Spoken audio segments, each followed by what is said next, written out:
Les amis, qu'est-ce qui nous arrive? Qu'est-ce qui nous arrive? J'en arrive au point où je suis d'accord avec Mélenchon. Non mais rigole pas! Rigole pas derrière ton écran. Toi aussi. Ah, je t'assure que tu vas voir que tu vas être d'accord avec Mélenchon. Alors, Macron a réussi ce tour de France, bien sûr. Macron a réussi ce tour de force de réussir à réunir les Français. Dans la détestation qu'on lui voue, en fait. Dans la dénonciation de ses prises de position, son orientation guerrière, etc., etc. Bref, on finit par tous se rejoindre dans le fait que tout le monde déteste Macron. Mais rigole pas, arrête de rire, je te jure que tu vas être d'accord avec Merluche. Ah mais je t'assure, t'y crois pas, moi non plus j'y croyais pas, et j'ai vu et j'ai dit, merde, et qu'est-ce qui m'arrive, je suis devenu wokiste. On va faire le tour de tout ça, vous allez voir, c'est magnifique, et on va aussi parler, bien sûr, du parti En Marche, du parti macroniste. Mais avant tout, le tracteur à thon. Le connais-tu, le tracteur à thon? Non, il s'agit pas de mettre un raton sur un tracteur. Calme-toi, c'est pas le projet. Le projet, c'est une cagnotte, faite pour aider un agriculteur. Je te mets tout ça en lien dans un commentaire épinglé. Tu verras, tu as le lien de la cagnotte, le lien du short qui en parle, et le lien de la vidéo qui fait le bilan de là où on en est rendu. Je fais le bilan régulièrement. Et n'hésite pas à laisser un petit message quand tu fais un petit don sur la cagnotte, qu'on le lise dans une vidéo dédiée, dans une vidéo, point, sur la cagnotte. C'est notre calendrier de l'avant à nous, ça dure jusqu'au 15 décembre, je t'invite à y participer. Mais sans plus attendre, parce que la vidéo est un petit peu longue, elle dure quand même 4 minutes 52, et c'est notre ami Merluchon, qui est là, et là, je suis tombé sur le cul, parce que déjà, ça commence par « Nous ne voulons pas de guerre !» Je me suis dit, il va nous refaire une république, c'est moi, je suis Palpatine, bah non, vous allez voir. Des armées s'est adressé au maire de France. J'exprime, au nom des Insoumis, un désaccord complet avec sa prise de parole comme avec son contenu. Ce n'est pas une polémique, c'est un rappel à l'ordre. En République, l'autorité militaire, comme toutes les autres comparables, est strictement subordonnée à l'autorité politique. Et là, il fait un distinguo par rapport à Macron. Et Macron a dit autre chose. Macron a dit, il n'y a qu'un seul chef des armées et c'est moi. Tu vois, le melon du mec. Sauf que Macron seul ne peut pas prendre de décision, nous sommes bien d'accord, il doit avoir l'aval du Parlement, de l'Assemblée nationale. Donc oui, l'armée est subordonnée aux politiques. Et rien que le fait que Macron dise « il n'y a qu'un seul chef des armées, c'est moi », ça veut dire beaucoup de choses. Le mec est en train de nous fondre une durite de fou furieux. Continuons à écouter Merluche. T'inquiète pas, tu vas pas te transformer en éléphiste. À qui elle obéit pour le service du pays. En démocratie et en République, c'est au Parlement et au président et à nul autre de désigner l'ennemi et d'appeler au combat si celui-ci doit être engagé. Sauf que, depuis cette vidéo, Macron a parlé, il a dit « ouais, non, mais oui, faut être prêt à perdre ses enfants ». Donc c'est au Parlement et au président, donc il reste plus que le Parlement pour s'opposer au président. Pas au chef d'état-major des armées. Dans ce domaine, davantage que dans tout autre, chacun doit être à sa place pour pouvoir ensuite être chacun, le cas échéant, à son poste. Nous ne voulons pas de la guerre. Elle n'a rien d'inéluctable à cette heure. Et si elle devait avoir lieu, c'est parce que ceux qui en décident l'auraient voulu. Bon, Mélenchon est pas connu pour être un grand ami de la Russie non plus, hein.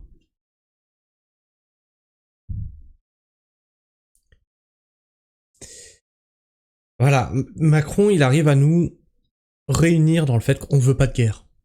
On n'en veut pas. Il y a que toi qui veux ta guerre. Vas-y, tu sais quoi, monte sur un ring, tu vas taper sur Poutine, tu l'auras ta guerre. Tu sais quoi, fais-nous pas chier.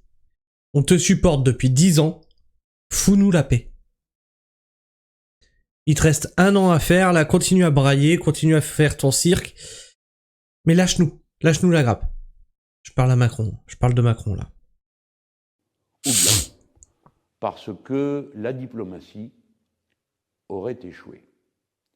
Personne, à cette heure, ne peut prononcer cet échec. Sinon, les autorités qui en ont la charge.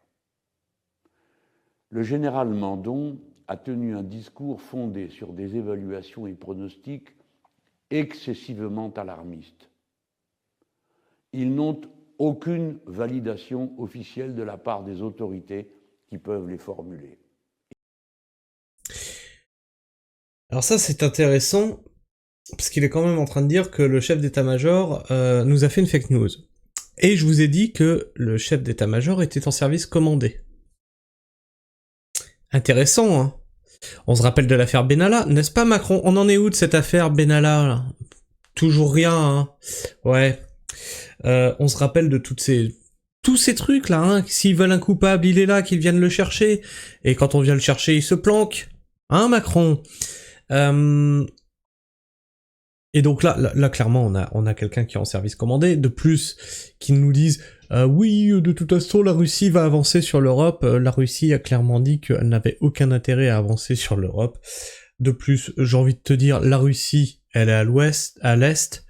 La France, elle est à l'ouest. Je veux dire, t'as d'autres pays avant le nôtre, hein, à se préparer. Donc arrête de... Parce que c'est pareil ça, hein, ce discours de oui, la France doit se préparer. Non, c'est l'Europe. Vous nous cassez les couilles avec l'Europe à longueur d'année, et d'un seul coup, là, c'est la France. C'est la fibre patriotique, etc., etc. Vous en avez pas marre de nous prendre pour des cons? Je parle encore une fois de Macron, là, et pas de Mélenchon.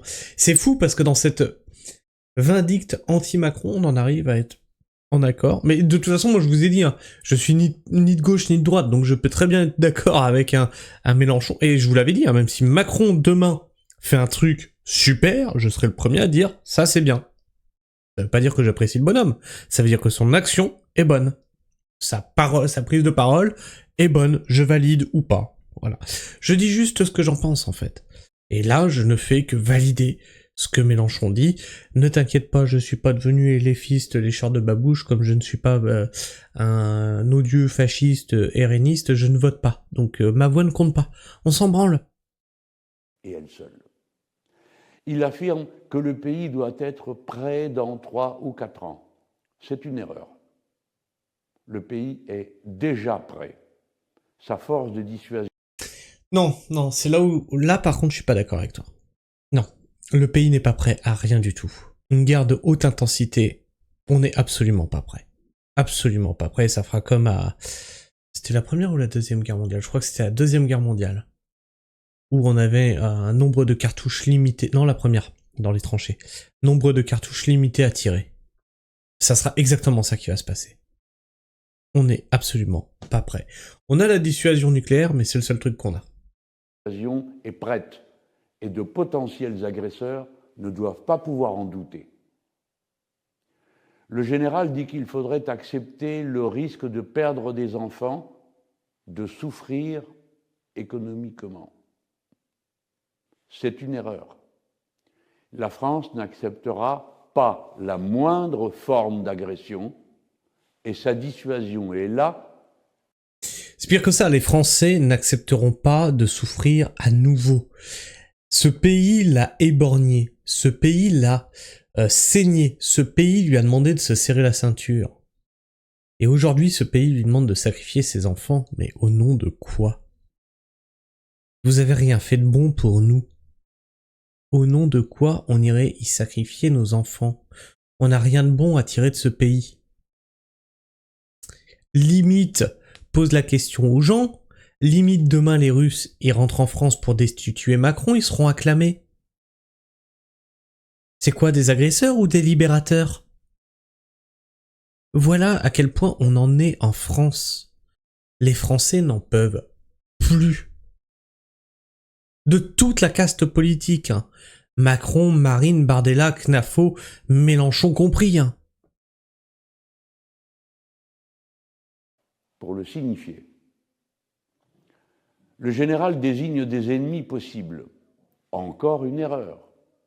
C'est à l'autorité politique du Parlement, au chef de l'État et à eux seuls de le faire. Car cet énoncé vaut ouverture du combat. Une telle usurpation de responsabilité, de tels propos sont inacceptables.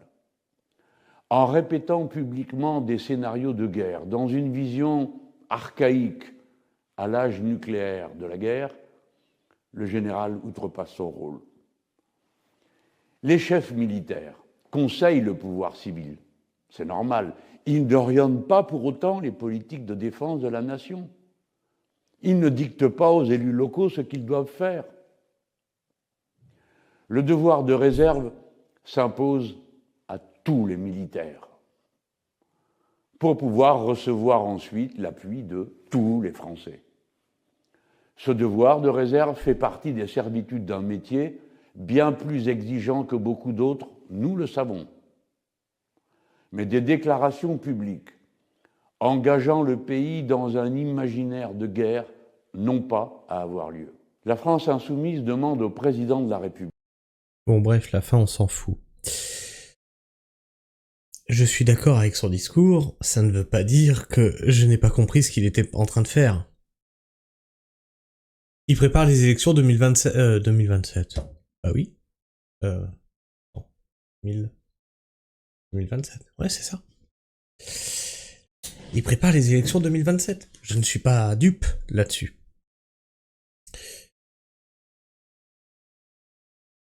Mais tout ça, c'est tiré d'où?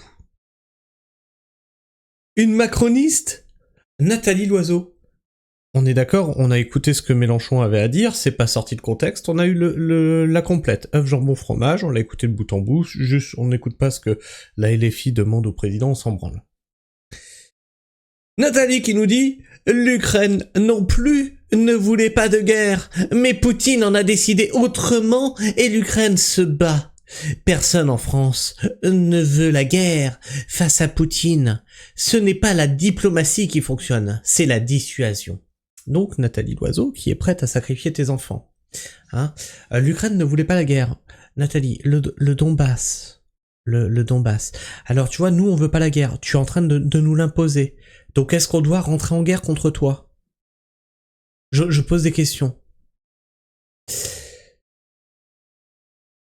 Et ça, on verra à la fin de cet article, à la fin de tout ça, on va voir. C'est constamment une habitude maintenant chez les macronistes, comme ils ont plus rien à proposer, de venir et de dire « Regardez ce politique, il a dit ça, alors que... »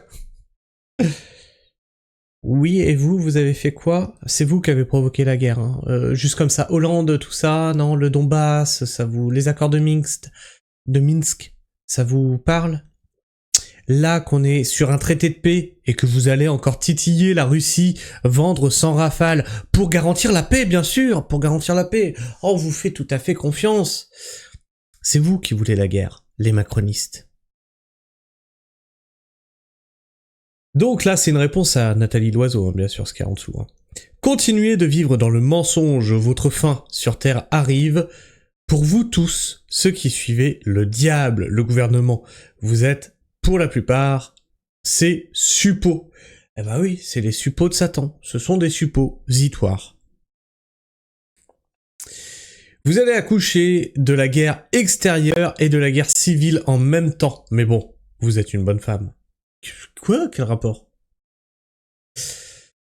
C'était la minute absolument très nécessaire de Nathalie Loiseau. Bravo, vous m'avez dissuadé de voter pour des gens comme vous depuis 2017. Bah oui. Que peut la France sans le soutien ou le pillage de l'Afrique? Qu'est-ce que ça vient foutre là-dedans? La France se trompe d'époque, car si elle a obtenu par la violence et brutalité l'aide des soldats africains, mais qu'est-ce que ça vient foutre là-dedans? On le lit quand même, hein. Contre l'Allemagne, ce n'est plus possible aujourd'hui, à bon entendeur.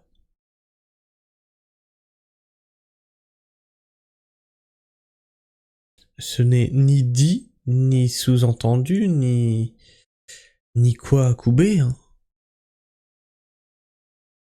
Ce n'est pas notre guerre, point. En revanche, les émeutes après la mort de Naël, les trafics de stupéfiants, les OQTF sur notre sol, ça, on ne fait rien, et certains condamnent fermement. Même que l'on commence par s'occuper de nos problèmes plutôt que de vouloir se mêler de ceux des autres et enclencher un engrenage à la guerre généralisée qui permettrait à vos leaders Macron, von der Leyen de rester sur leur trône confortablement installés pendant que les Français seraient de la chair à canon. Et oui, ils vont maintenir leur pouvoir, leur hégémonie sur le sang de nos gosses, sur notre sang. Si c'est pas un gouvernement satanique, je parle pas au nom de l'image, du fait qu'il ferait des cultes, etc., Illuminati ou quoi. Je te parle de verser du sang pour que eux restent en place. Ça a quelque chose quand même de très significatif, de très connoté quand même. Quand tu as un mec habité qui te dit « La bête de l'événement est là, elle arrive, et je sers quelque chose de plus grand, qui nous dépasse ». Ça vous rappelle quelque chose, ça? C'est Emmanuel Macron qui nous l'a dit. Alors, excusez-moi si je fais un parallèle avec le sang qu'il nous demande de verser, des sacrifices d'enfants qu'il nous demande de faire, de nos enfants qu'il nous demande de faire, pour assurer leur pouvoir hégémonique sur nous. C'est-à-dire qu'on est et leurs esclaves et leurs sacrifiés. Ça, c'est pas possible. Stop, on arrête les frais. Brisez vos chaînes. Et quand je vous disais que les macronistes ne savent plus quoi faire pour essayer d'avancer leurs jetons, leurs pions, leur appelle ça comme tu veux pour les élections de 2027, on a ça par exemple.